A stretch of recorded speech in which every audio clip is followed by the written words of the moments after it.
was a lot of times during the year that we felt that Tyreek was underutilized and wasn't fully appreciated. That's where probably me and the Chiefs fell apart right there, when I'm like, yo, I don't mean to talk or be a diva in some situations, but hey, can I see the pill sometimes, please? Okay, this is probably the last Tyreek Hill video I'm going to be doing for quite a while here, but I have to do this one. So if you're one of those people that say, I don't want to hear anything else about Tyreek because he's no longer with the Chiefs, the door's open. You're going to have to see yourself out, because his first podcast episode dropped last night, and they talked in detail about all the things that led up to him leaving the Chiefs and ending up in Miami, how he felt underutilized, disrespected throughout the season, and shares why it was more than just money to him at the end of the day when he decided to go to the Miami Dolphins. So let's talk about it in depth. But first,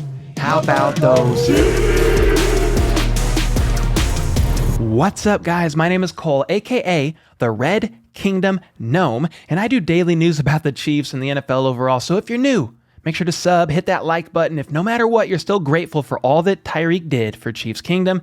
And let's get into this podcast episode featuring the cheetah himself. Tyreek opens up about his time in Kansas City, basically saying that the first 4 years were great. He loved playing for Alex Smith, one of the greatest guys he's ever met. And then, of course, Mahomes came along and shocked the world. And they made a lot of things happen, did some crazy damage out on the football field, won a Super Bowl, all that good stuff. But he then shares about last season and how he did, in fact, feel underutilized by the team, so much so that he actually would text his agent, Drew Rosenhaus, almost weekly about it. Drew, I want you to start with all the texts I sent after every week, though. There was a lot of times during the year that we felt that Tyreek was underutilized and wasn't fully appreciated, and that they really weren't taking full advantage of all of his ability and talent. But on many occasions, after a number of games, Tyreek and I would communicate, and it was frustrating that he wasn't given a chance to do more to help the team in their efforts to win games. There were a lot of things during this season that just felt like there wasn't the same commitment to him. Basically, what's being talked about here is the low amount of footballs that were thrown his way in some of these games. He was for sure frustrated about it, but said he did not cause drama, didn't go to the media, kept it quiet, was a professional about it, because at the end of the day, he's a team player and wanted to see the team win. But at the beginning of the season in particular, it was frustrating because not only was he not seeing the ball very much, but they were also losing. Was there ever a situation throughout this last season where you didn't feel like they game planned for you more, right? Throughout the season, where you just feel like Baltimore Ravens, I had 3 catches for 14 yards. Crazy, right? Week 1, I went for 189. Yeah. And we won the game. I just don't get it. Like, if teams are going to give us favorable one-on-one matches against their best corner, I don't see why teams don't utilize their best receiver. That's where probably me and the Chiefs fell apart right there, when I'm like, yo, I don't mean to talk or be a diva in some situations, but hey, can I see the pill sometimes, please? Can I see the pill sometimes, please? AKA, please throw me the freaking football. I'm Tyreek Hill. And if you look at his stats, I could see why week 2 and 3 of that season would be frustrating for him. He did only have 4 passes thrown his way week 2 against the Ravens and 7 thrown his way in week 3. After that, though, week 4 through 11, he was seeing double-digit targets almost every week. He saw 18 targets against the Giants, his season high there. So I guess this begs the question, how was this season different from last in the way they valued Tyreek and used him, utilized him, all that good stuff? Well, if you pull up his stats by game and compare 2020 to 2021, at least just the regular season for this example, I don't see anything that jumps out to me as crazy different here. I see in 2021, he had 24 more targets than he had in 2020. He had about 40 less total yards.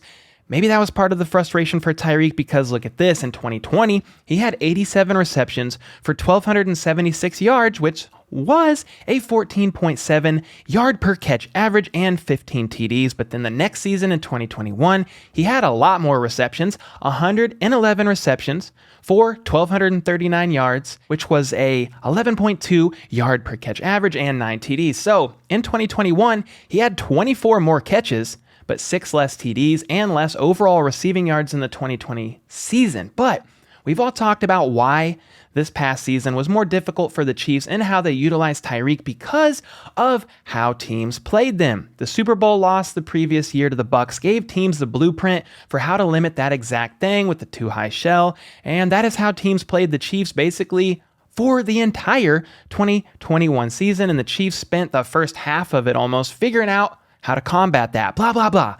We all know this part, but when you're used to taking the top off the defense and scorching them for huge plays like Tyreek was, then they take that away from you. I could see why that is more frustrating for sure. Tyreek then shares about something that frustrated him prior to the season even started. We know he's a family man. He loves his family a ton, and I believe his mom and at least one grandparent is living with him currently in Florida. But anyway, prior to the season, his grandpa was diagnosed with prostate cancer, and well, just watch the clip. Your decision was not based upon solely the 30 million. No. But it was more so the disrespect you felt throughout the negotiation process. It was a lot of things that played into me leaving the Kansas City Chiefs.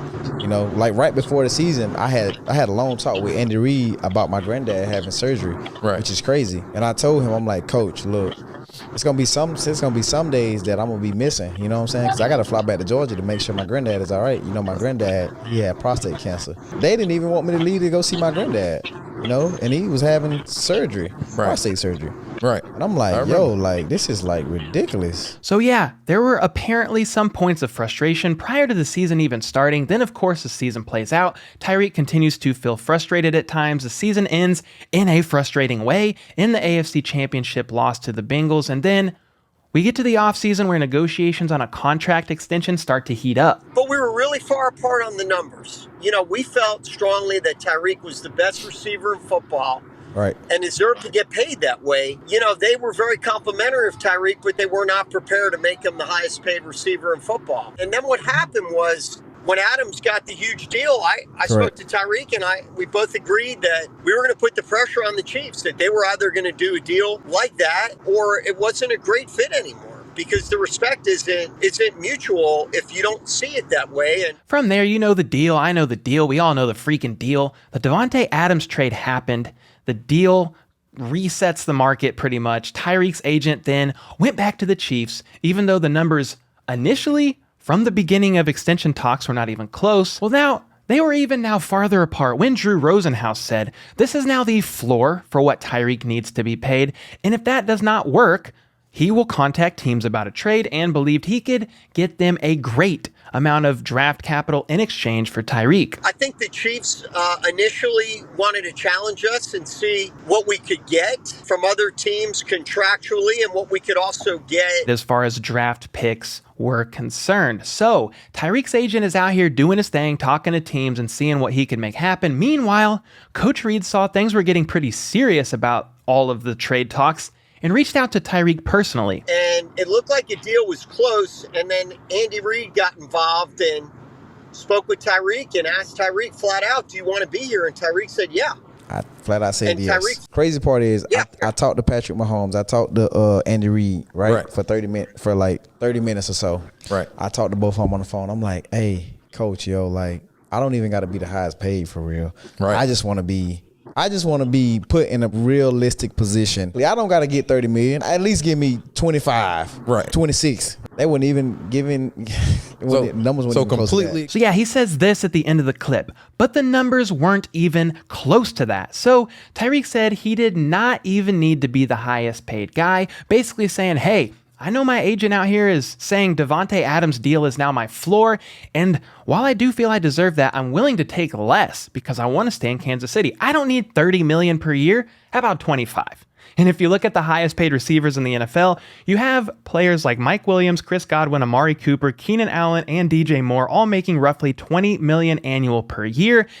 And without a shadow of a freaking doubt here, Tyreek is a better receiver, or at the very least, more of an overall threat out there on the football field than any of these guys. The next tier up from that is Stephon Diggs at 24 million average, AJ Brown 25, Cooper Kupp, this is new, now 26.7, DeAndre Hopkins 27.25, and then Devontae Adams at 28 million per year annually. I mean, shoot, especially with the Cooper Kupp deal being 26.7, I feel like Tyreek easily could have been at 25 million per year, and that would have been a bit of a steal. But hold on there for a second, because we all know that a story is never that simple. Based on Tyreek's contract now with the Dolphins, if you look at it, and what they say in this next clip, I believe more than anything else, it was about the guaranteed amount. I tried my best. I talked to the big man, Andy Reid. Right. I talked to the quarterback. I'm like, look, can we make something happen? Right. Can we make something happen? Can the guaranteed money make sense to me? Right. Can it make sense to my Yeah, family, you know what please? was fascinating was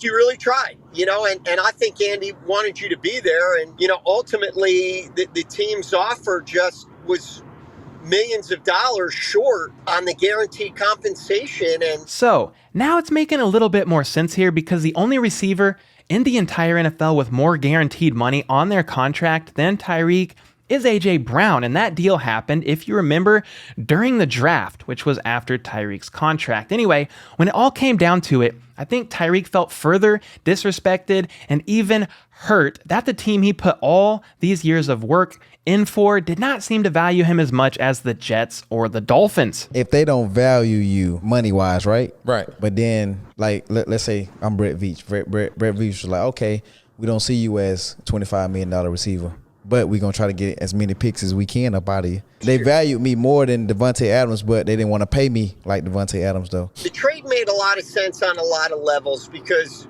you really want to be a part of the organization that values you the most. Exactly. And Tyreek got the full guarantee on the first 3 years of his contract. That's very rare. And the Dolphins were willing to make NFL history. And So there you have it. At the end of the day, Tyreek wanted guaranteed money to secure his family for a long time, and the Dolphins were willing to pay it. Meanwhile, the Chiefs must have felt that high of a guaranteed amount in a contract was simply too risky for them, and they opted to accept the trade, help Tyreek get all that money.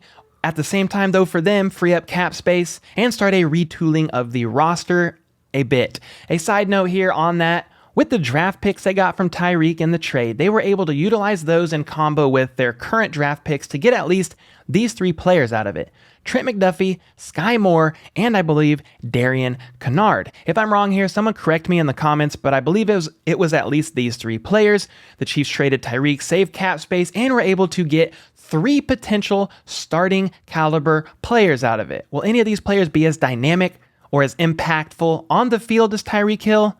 Well, no, probably not, but you can't deny that the potential value here is pretty freaking good. Anyway, Tyreek Hill goes on to say this: he doesn't care about the fame, the notoriety, none of that. And if you've made it this far, you also know, at least according to him, it wasn't all about the money either. The money helps, but it's also about this. Only thing I care about is respect within the building. I want the head coach to know that on Sundays, defenses fear Tyreek Hill. That's what I want the head coach to know. And the head coach do know that, though. Without the cheat on the field, he know that, hey, Pat, you're going to have a long day today. You know what I'm saying? Pat, he heck of a quarterback, hell of a player. I love him to death, but come on, man. Sometimes I just want people to just be like, hey, Tyreek, like him. You know what I'm saying? So this part is a little bit odd to me, because he makes it seem like ultimately he didn't feel respected within the building of the Chiefs organization. Even though Mahomes fed Tyreek the ball more than anyone else on the team, he had the most receptions and tied Kelsey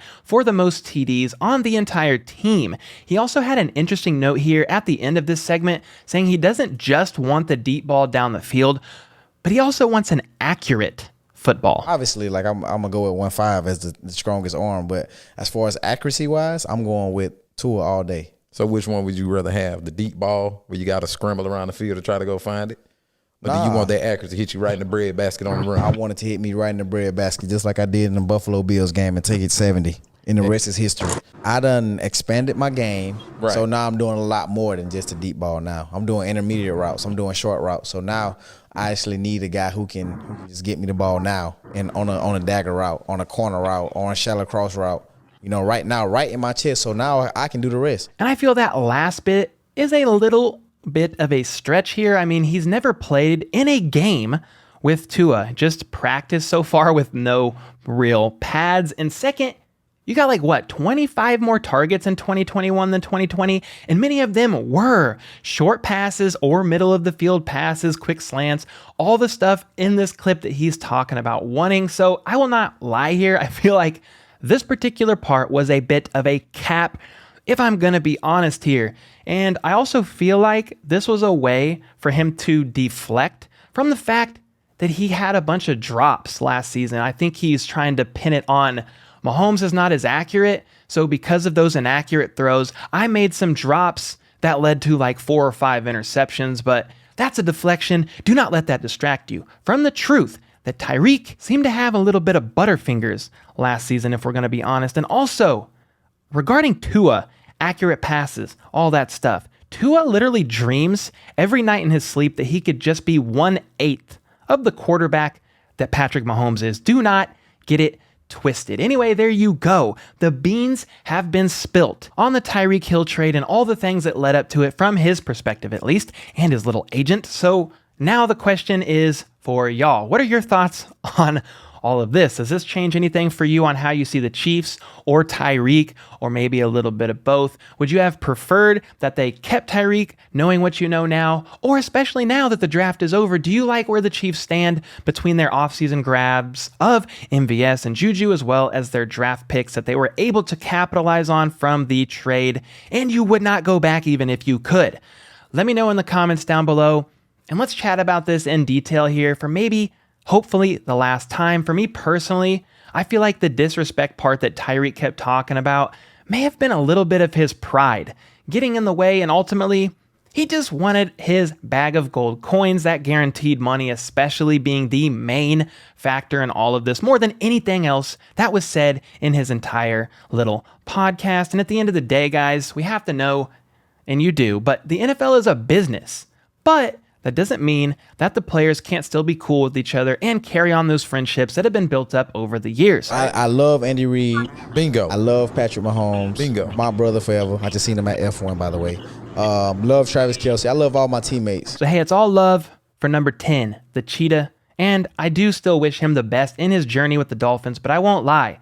I am glad this podcast dropped and this can be done and over with as far as these videos like this of Tyreek Hill on my channel. I hope it's the last one for a long time. Make sure to leave a comment below to potentially be featured in an upcoming video. Sub for more daily news like this, and then check out this video here, which is the full podcast episode of Tyreek and all things Miami Dolphins and much more that they talk about on there at least. And until next time, let's go. Let's freaking go. How about those?